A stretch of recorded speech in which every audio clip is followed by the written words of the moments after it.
But these mountains in Kentucky, Southwest Virginia, are gorgeous. But wait till we get on the road into West Virginia. You're going to see a dramatic change.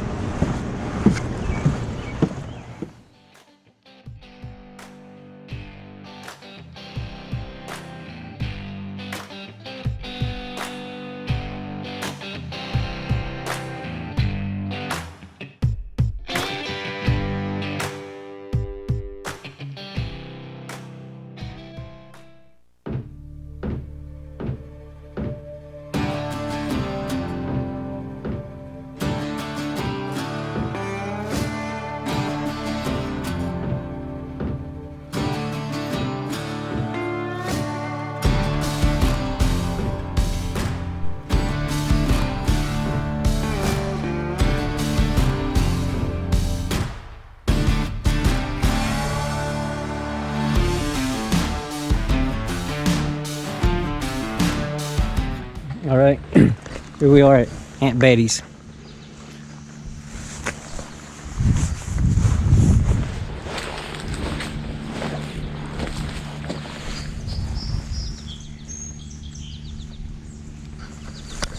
This is where Rosanna came back to have the baby and live with her aunt because her dad disowned her. The baby's buried up there. I'm gonna see what this other marker says.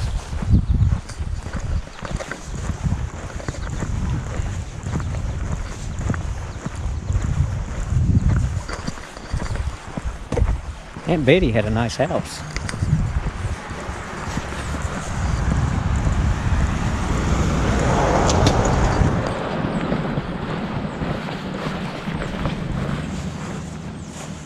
It says Sally McCoy contracted measles and pneumonia and died a few months after her birth. The death of Rosanna McCoy's only child, Sally. It was a contributing factor in the grief and sorrow that led to the untimely death of Rosanna.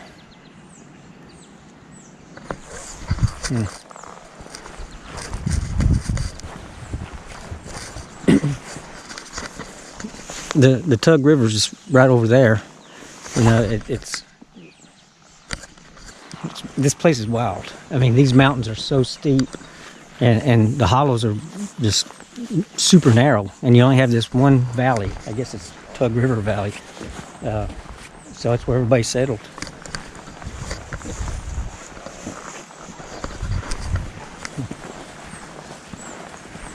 Let's move on.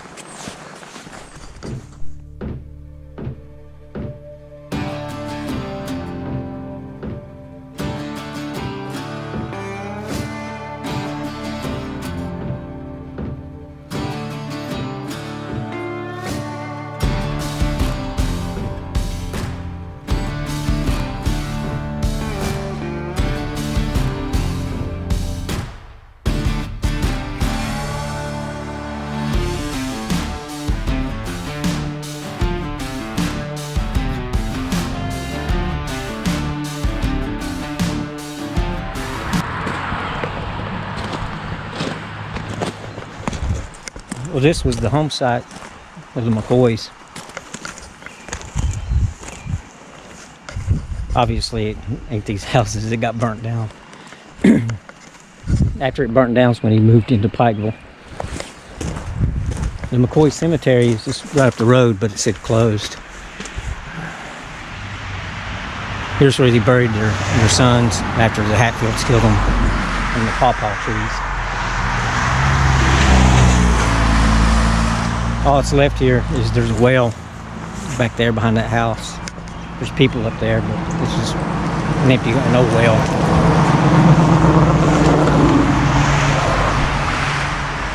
Cool.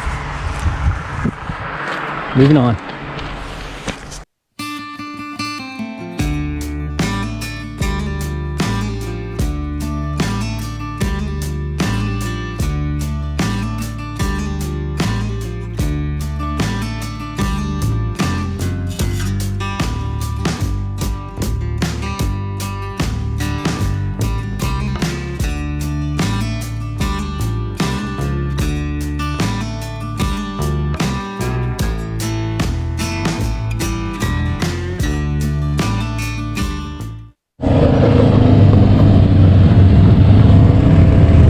it looks like the ATV crew is leaving. So that truck that was at the McCoy house will be down there in a minute. So I want to try to get this in before they get here.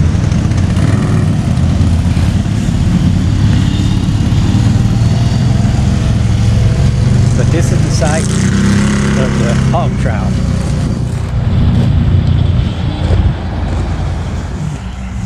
Preacher Anderson Hatfield was Devil Ance's cousin, and they had 6 McCoys and 6 Hatfields for the jurors.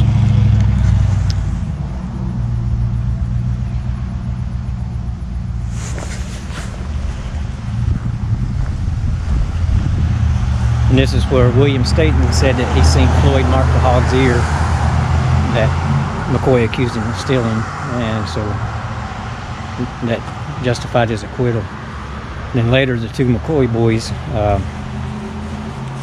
killed him. This is really cool how they keep this so preserved. You know, they just didn't let it run down and go to pot. I heard that tour guide telling other people that they used to be open, and they had a person in here who would tell you about it.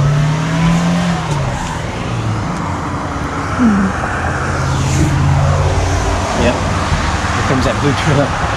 So we get on up the road. Oh, this is also the site of the Election Day fight where they killed Ellison Hatfield, stabbed him and shot him. I just talked to these people in this blue truck, and at the Hatfield house, or the McCoy house, they were talking to the guy who lives there, and he's like a historian buff of this place. And they just got through telling me that this is not original. The chimneys, the rock from the chimneys was used to rebuild it, and the foundation is original, but the rest of it's not. But they told me I need to go back there to that McCoy house and talk to that guy. He's a wealth of knowledge. So I don't know. We'll give it a shot and see.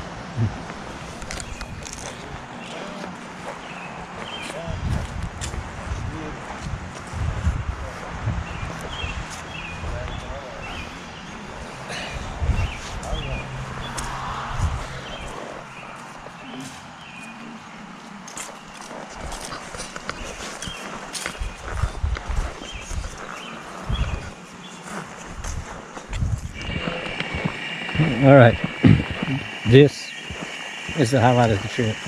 I came back to McCoy's home site, which his house used to sit right up there where that tree is in the well.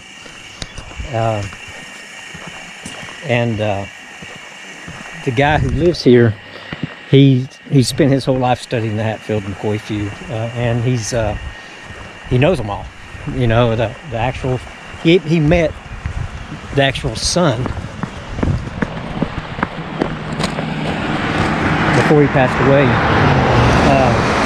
He knows all the great-grandchildren, the grandkids. They visit with him. He knows the stories. And he said that the movie was a good movie, but it was, they really, he said he thinks that they got it about 60% accurate. And he was telling us the rest of it that wasn't accurate. I'm sort of blown away right now. Yeah, I'm sort of shell-shocked at some of the stuff he was telling me. So, I'll get up the road, find somewhere to camp, and get my thoughts together, and pick it up then. Later.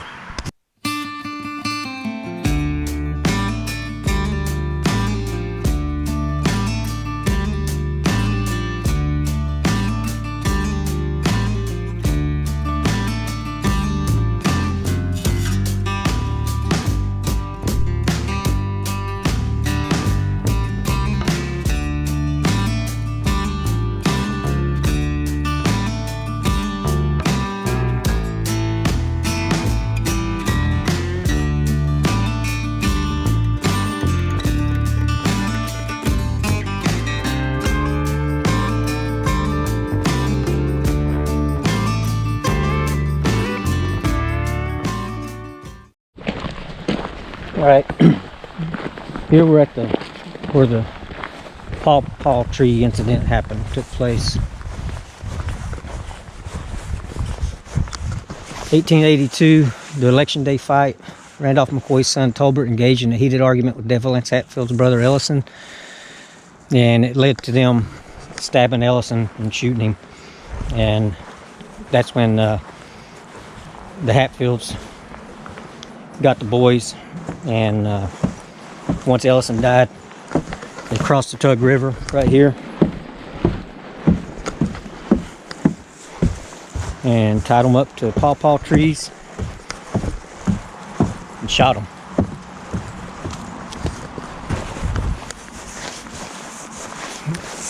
I don't have a clue which trees it was, but according to, there were 3 boys, so they tied them to 3 different trees, and they've just planted 3 trees here. So I don't know if the original trees are gone and they've planted these back in the same spot where the originals were. I don't know. But I just can visualize it, them bringing the boys across the river, tying them up right here, executing them. And it's not that far. I probably came maybe 5 miles from Randall McCoy's home site. So it's really close here of where all this happened. It's not like they sort of give you the impression that they ride for a long time to do things, but in reality they don't. It's pretty quick.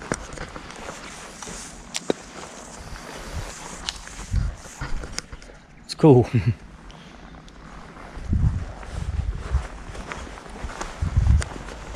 Something else that the guy at Randall McCoy's cabin was telling me,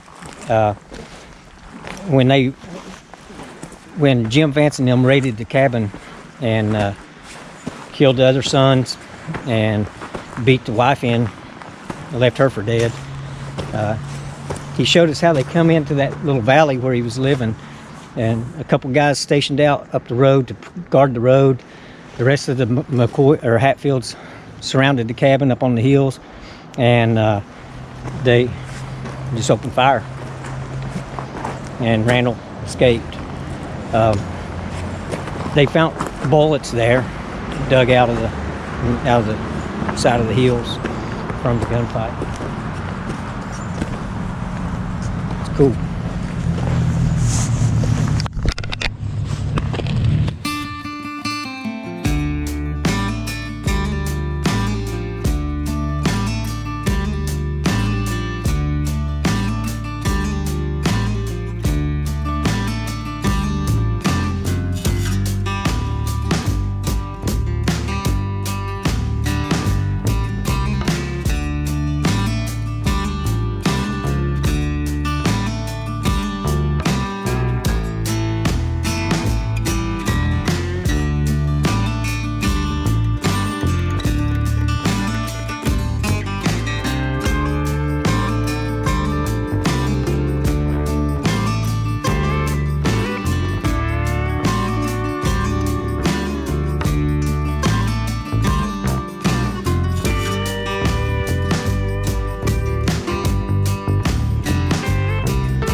Camp for the night. All right. This ain't too bad of a campground. I mean, it's quiet. As you can see, it's not very crowded. There's some campers down there, but like usual, I'm the only tent. They have these cabin rentals. That's a nice little bathhouse over there. And you can even rent the covered wagon. But I'll stick with the tent. And I'm right here on the Tug River.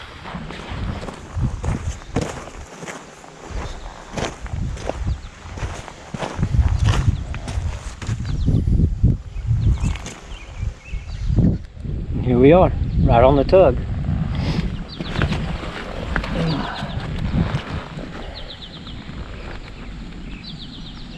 It's like stepping back in time. And a lot of these little towns around here is very much like stepping back in time. The further you go into West Virginia in this part, I don't know the right word for it. It's like you pull off your helmet and you're back in the 70s. You know, it just didn't change. You know. Now the Tug here,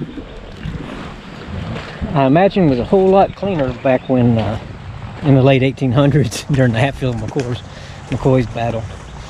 But the good thing is when I was in Williamson and it was this pure raw sewage smell. I don't know where it's going. I'm hoping it's not flowing into the Tug, but man, it was bad. But the good news is I'm upstream from that. The river's flowing that way, so that's good. All right.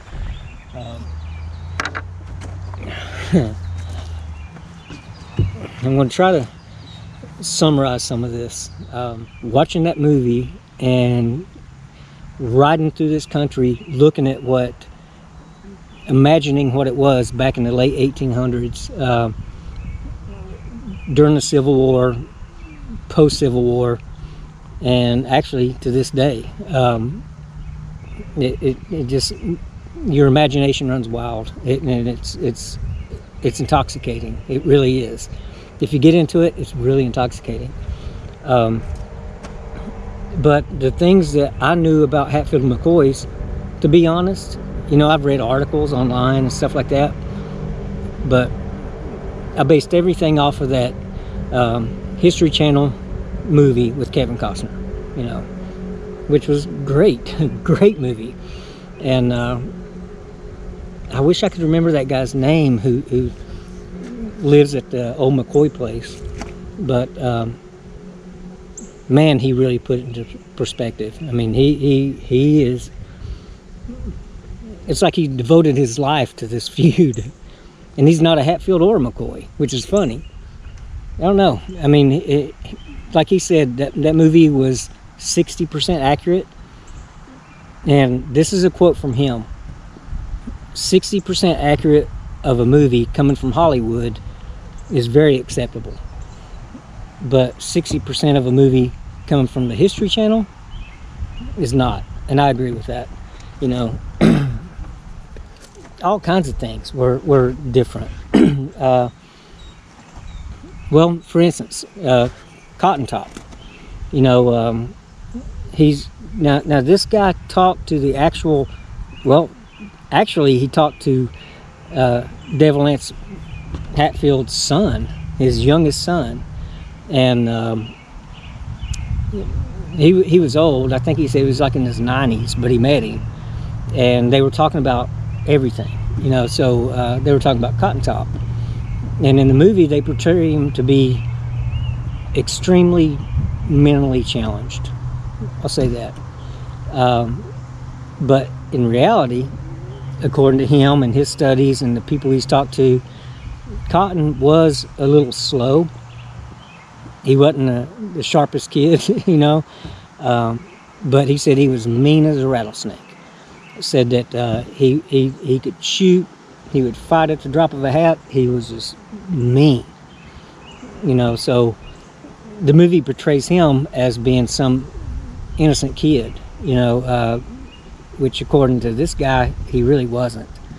So Cotton was hung, which makes a little more sense because they didn't hang the rest of the Hatfields for, you know, killing the McCoy boys. Well, I'll take that back.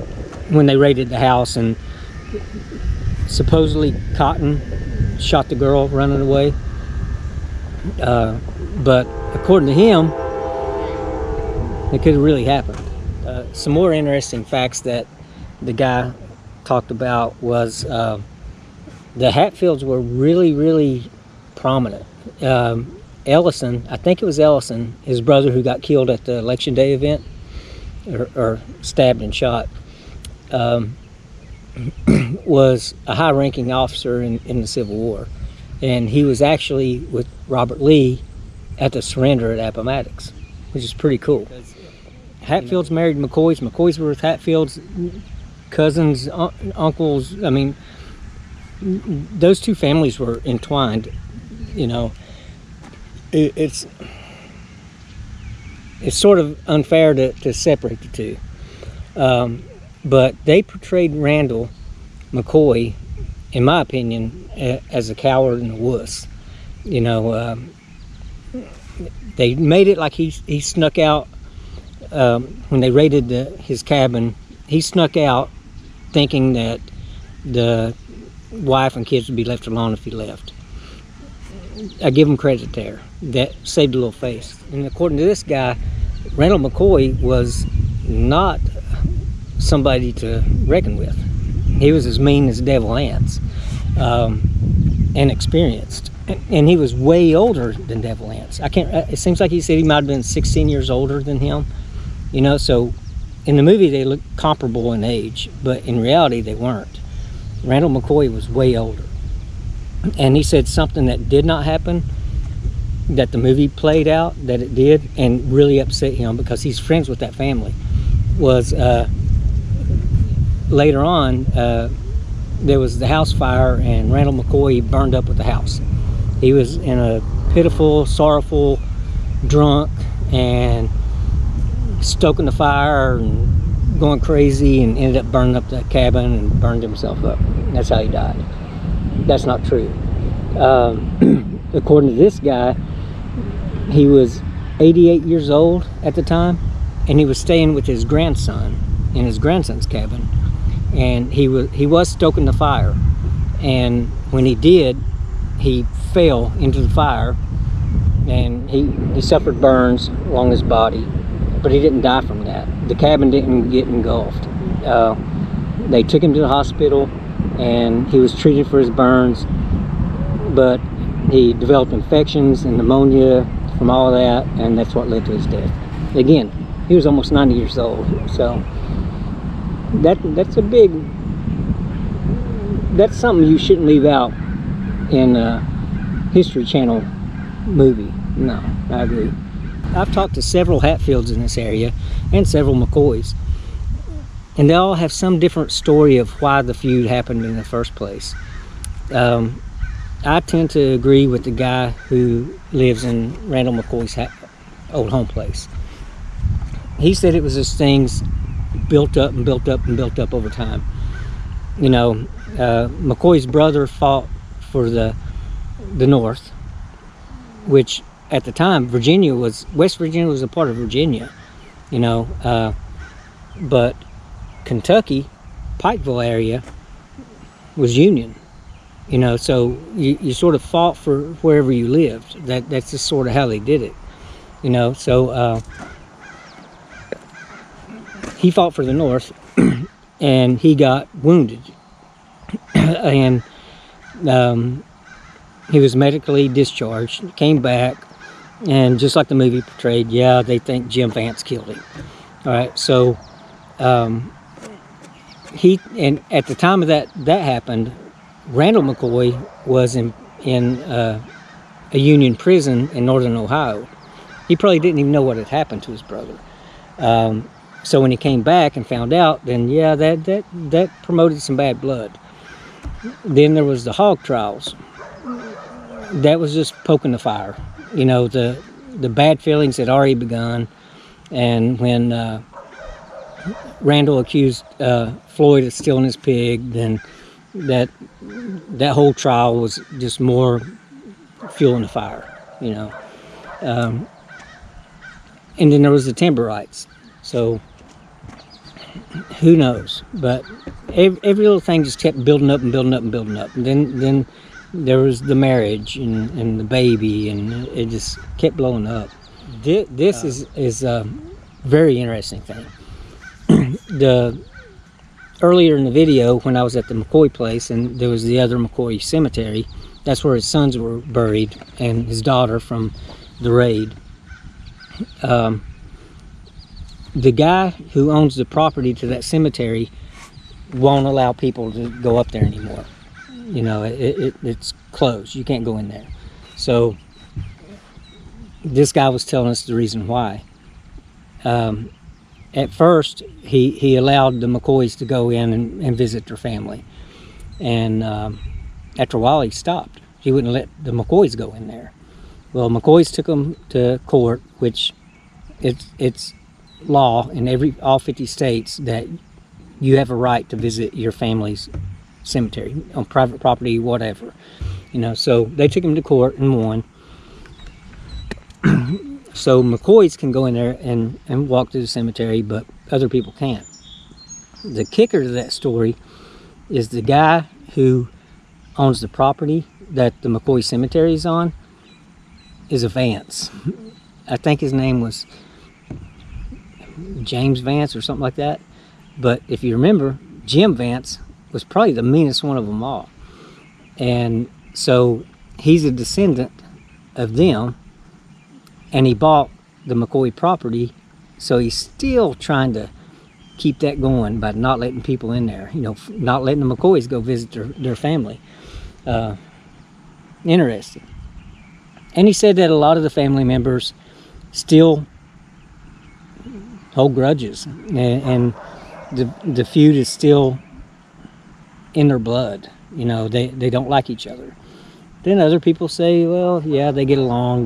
There's Hatfields with McCoys in today's time and stuff like that. So I don't know.